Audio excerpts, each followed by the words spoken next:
Good morning. Good morning and welcome to Media Pulse. It is a big day in Thai politics today. Definitely. We believe that today all eyes are on the local elections that are taking place at this very moment as we are talking across the country, with the exception of Bangkok. We are talking about the elections of the members and chief executives of the provincial administrative organizations on PAO, which are the biggest local administrative or governing bodies in Thailand. Yeah, and when speaking of Thai politics, there are a lot of jargons, and today we're going to talk about the word ammunition.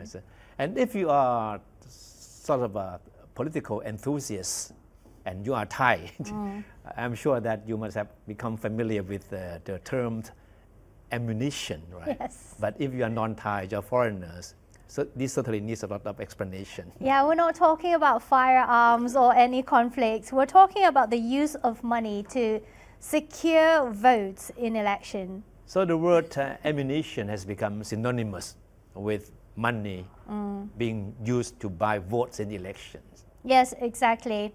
So a lot of people are looking at the fact that the outcome of the election in Thailand sometimes is a competing concept between ammunition and the appeal of the candidates itself. In Thai we say กระสุนกับกระแส กระสุน is ammunition and กระแส is the appeal or popularity of the candidates. Yes, and if you look at the media headlines in recent days, it appears that local elections taking place across the country today are yet another instance of this ongoing battle, the battle between money or ammunition and political appeal.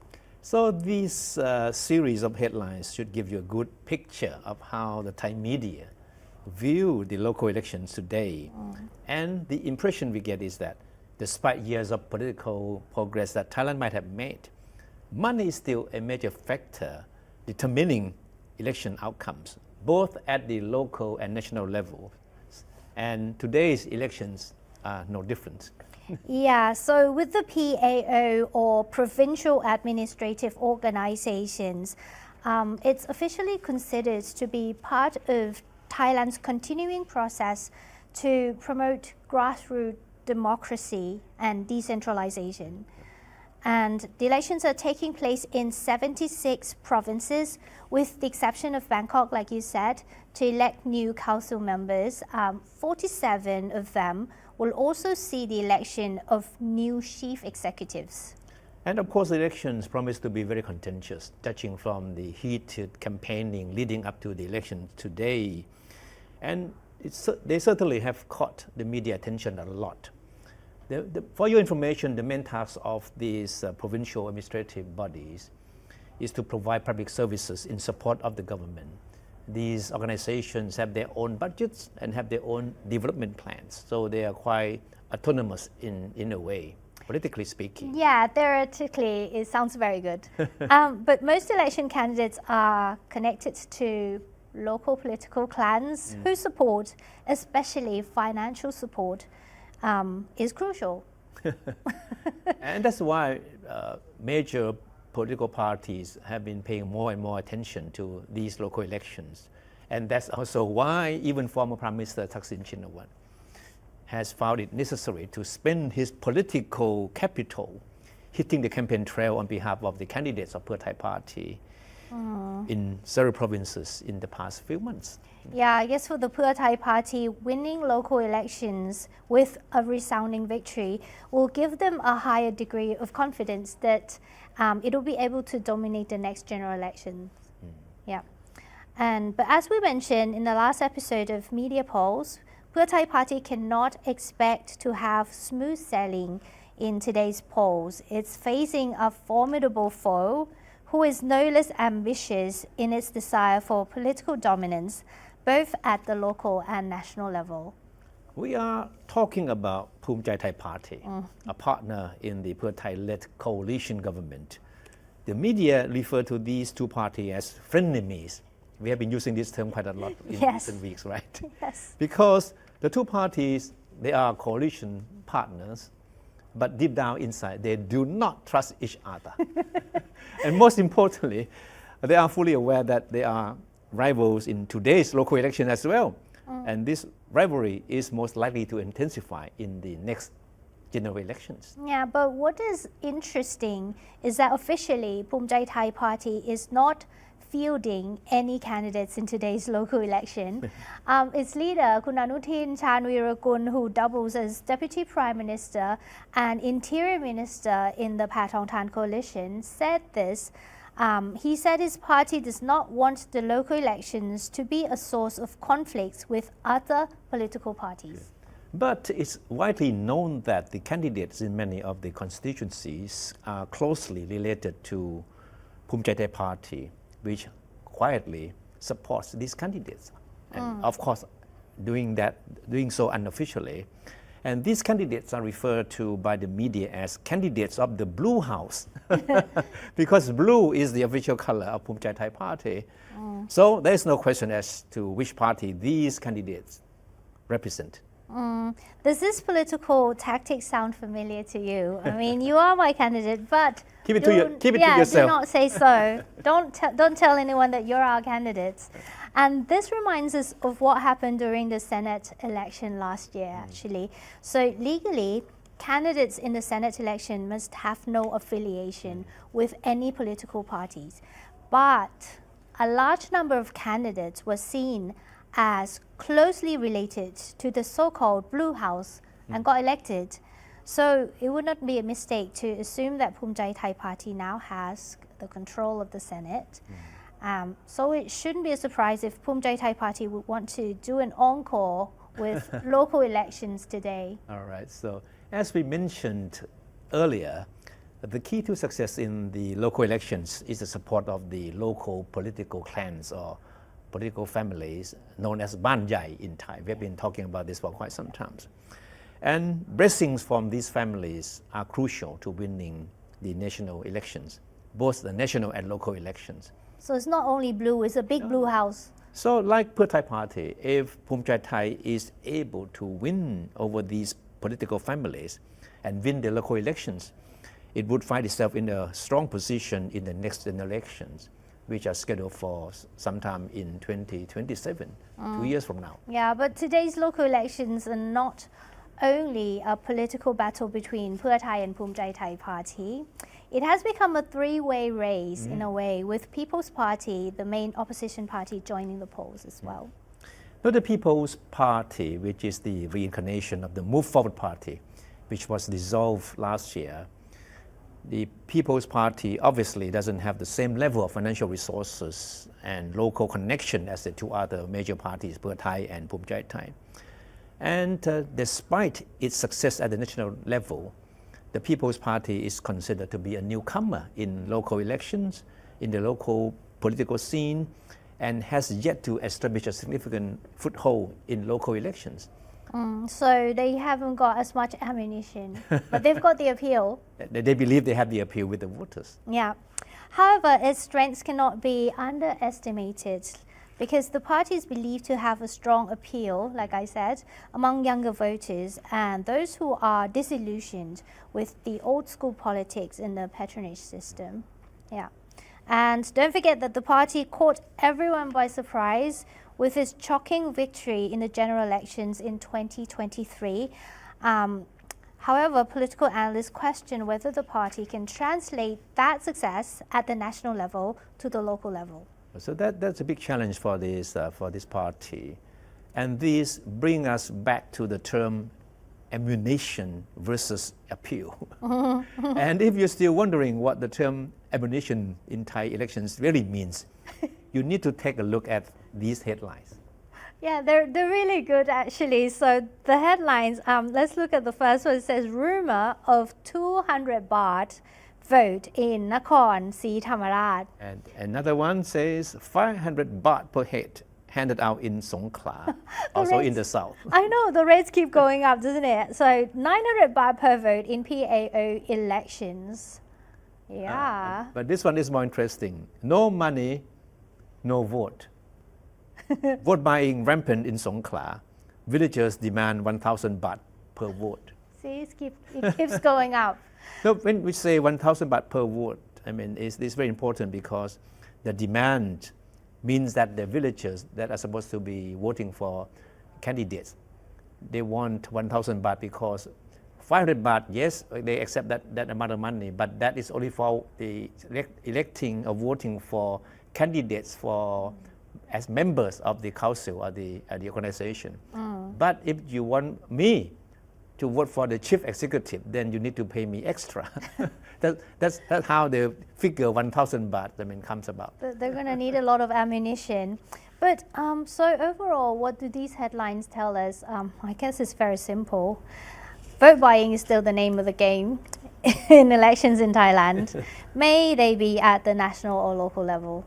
And furthermore, a former head of the police anti-narcotics unit, Police Lieutenant Revat Grin Kesorn, has reinforced allegations that today's local elections are plagued by vote buying. He said as much as 200 million baht has already been spent by some candidates in the local election in the southern province of Surat Thani. He alleged that the current rate for vote buying in the province is 500 baht per vote. Yeah, we've got his quote on the screen here from Nation Susabda.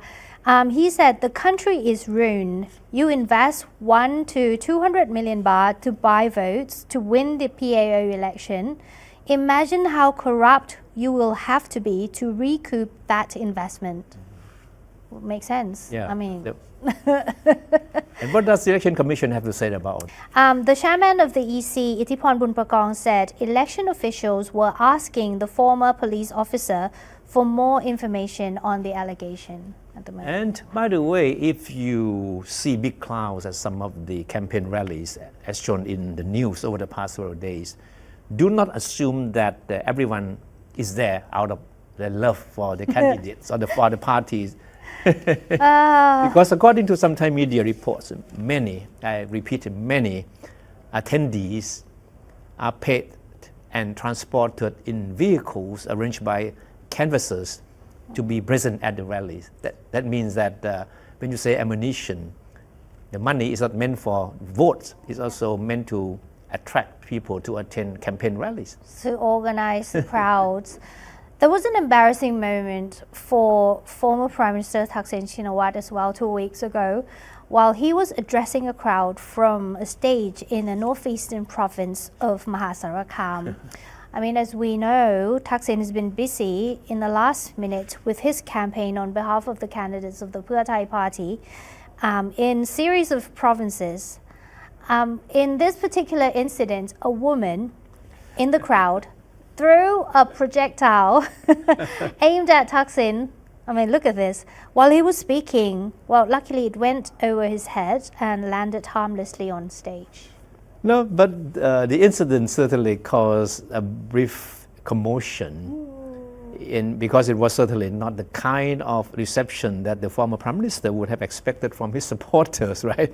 After all, Mahasarakam is part of Thepchai party's political heartland in the northeast. The woman, as you see in the picture, she confessed that she was once a red shirt supporter, but felt betrayed by Thaksin. And she claimed that she was there at the rally to vent her fury at the former Prime Minister.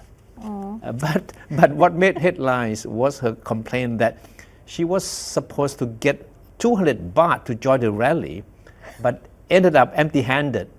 And she wasn't paid for her attendance. She's angry. And she said that they rejected me, saying that I was redundant. Luckily, everybody stayed calm on the stage.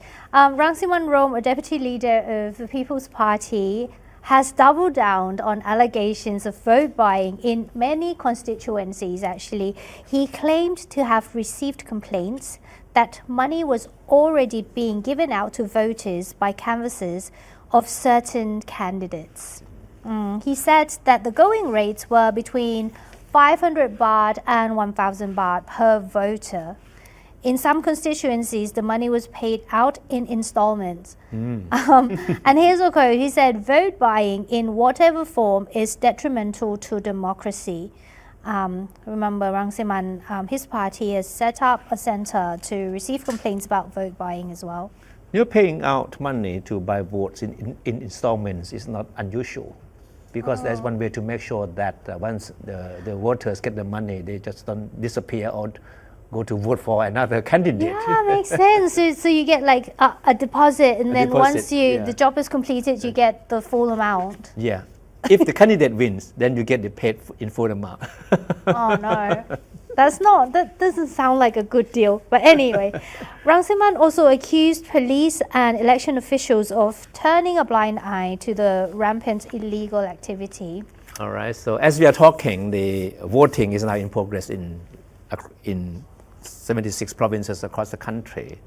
And unofficial results of the election should be known within hours after the polling closes at 5 p.m. So, Clare, what is your guess? Is it going to be ammunition or appeal that wins the day? I'm going to give you a diplomatic answer to that.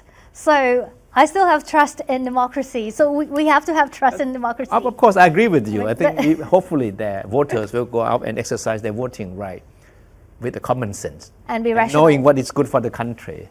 Exactly. So we still have hope. A very diplomatic answer indeed. Okay.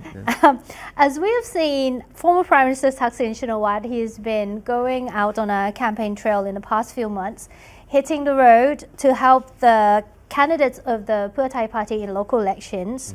Now, most of what he has been saying on the soapbox is mostly irrelevant to the livelihoods of the constituents. That's true. That is the observations by most or all political observers or the media, because Thaksin's speeches focus mainly on defending ideas or projects being pursued by the government led by his daughter, Prime Minister Paetongtarn. May they be the entertainment complex, the 10,000 baht handout, and other populist policies. And of course, he also wasted no time in talking about his own political ambition, which was probably his main hidden agenda. Yeah. In one recent speech, Thaksin, well, this shows like he's got really good connections, by the way. Thaksin told the crowd that he had negotiated with God. Oh, wow. Yeah, that's why I say he's got connections. But did he say which God? No, he didn't say which God. He said he negotiated with God to live another 40 years of active life in politics. Wow. I mean, if he's got that kind of connection, we might as well let him become Prime Minister once again. He's now 76. I mean, Just if imagine he's that good. another 40 years, how old he would be. 100. Another important point he made in the same speech is that he also asked the God he talked to to give him back the 17 years he spent in self-exile. Don't forget that Thaksin was ousted in a military coup in 2006, right? He went into self-exile after that and did not return to the country until August 2023, that was 2 years ago. And he said he wanted the 17 years back so that he can serve the country. Wow. Well, it all depends on God now. We don't know what the answer from the God he talked to was. And with that, Thaksin also urged his supporters to help Pheu Thai, his daughter's party, make a clean sweep in the next general elections. Unfortunately, Thaksin is not the only leading political figure to entertain such an ambition. Right, because also aiming for the stars is its potential rival, the rival of Pheu Thai party. That is the People's Party. And it was Thanathornจึงรุ่งเรืองกิจ, the leader of the now defunct Future Forward Party, who has made it clear that the People's Party, which is now the main opposition party, also wants nothing short of winning an absolute majority in the next general elections. So they both are aiming for the same stars now. So if Thaksin is seen as the de facto leader of the Pheu Thai party, then Thanathorn's role in the People's Party is not different. I mean, despite the political ban, the businessman turned politician is still considered a driving force of the party at the moment. And the Future Forward, an up-and-coming party that Thanathorn led, was dissolved in 2020 by the Constitutional Court. Thanathorn himself was banned from politics as well for 10 years. Now, if you follow the media closely, you can see that in the past few months, Thanathorn has been no less busy than Thaksin in helping out with the parties, the People's Party's candidates in campaigning in the local elections. While Thanathorn might have made fewer headlines than Thaksin, what he said in a recent interview did catch the media attention and made big headlines.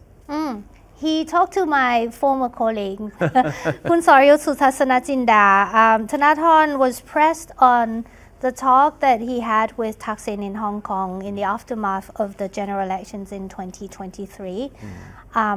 The talk took place as the Move Forward Party, which won the elections, was attempting to form a coalition with Thepchai and other smaller parties.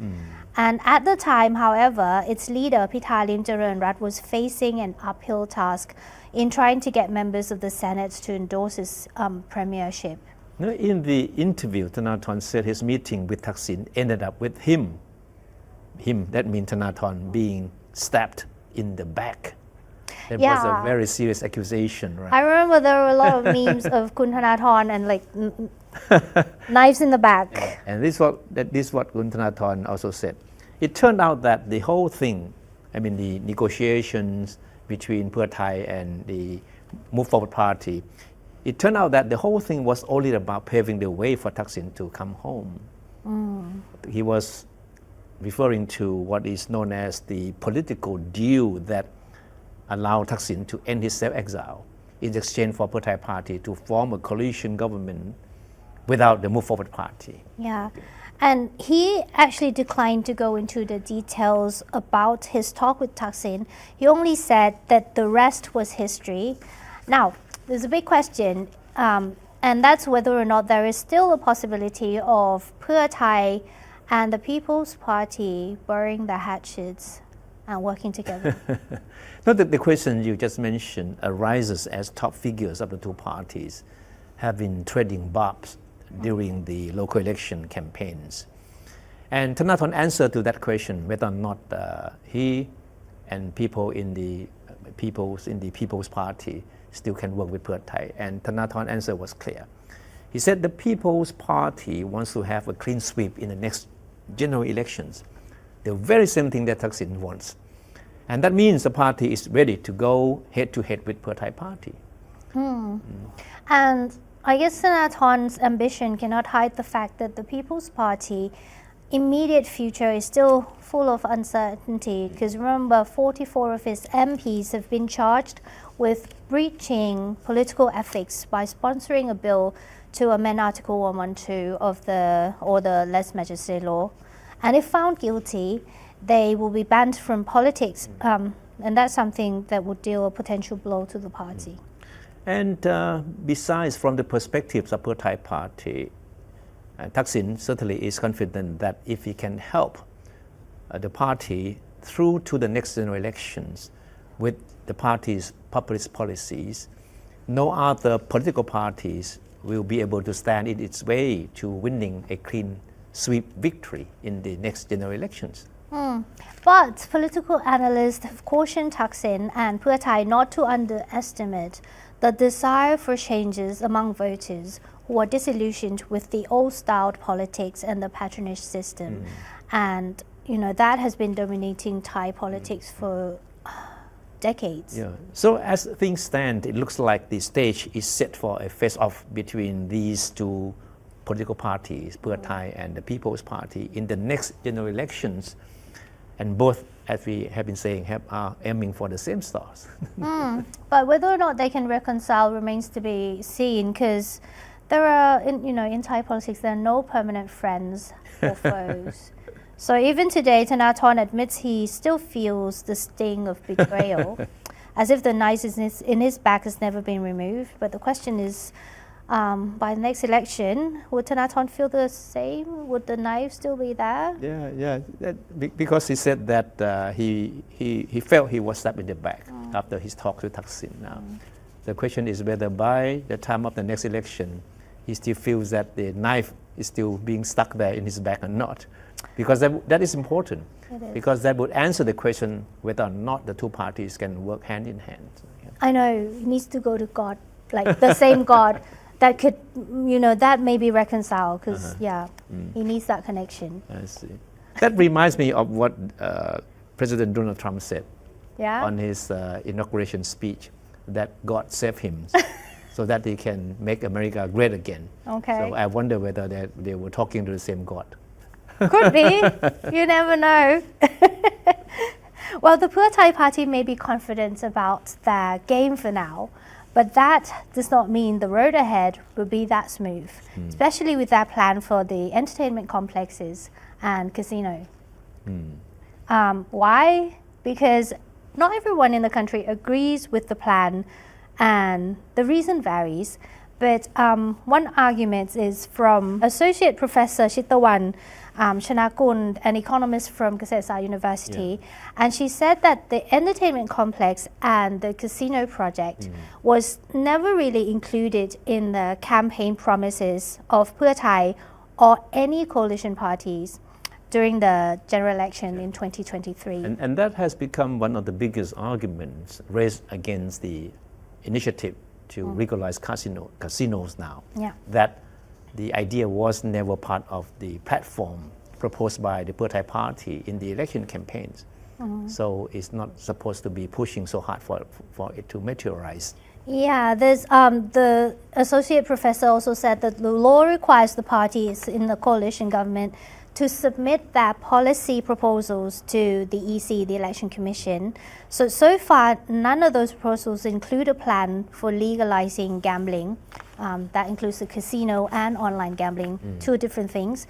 So according to her, implementing the plan to legalize casino and online gambling now could be viewed as lying to the people who voted for them. So the anti-legalized gambling group is calling for a referendum. Yeah.